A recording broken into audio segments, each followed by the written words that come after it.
మధుశ్రీ. నేను కంచిలి ప్రాంతానికి చెందిన దాన్ని. ప్రస్తుతం జేఎంజే పాఠశాలలో 8వ తరగతి చదువుతున్నాను.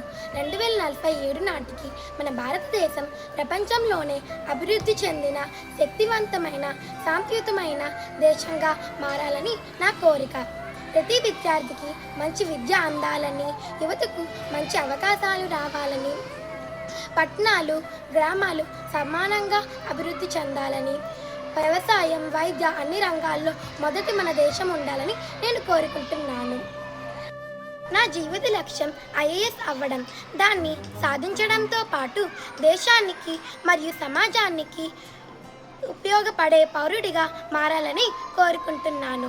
మన దేశ భవిష్యత్తు మన చేతుల్లోనే ఉంది.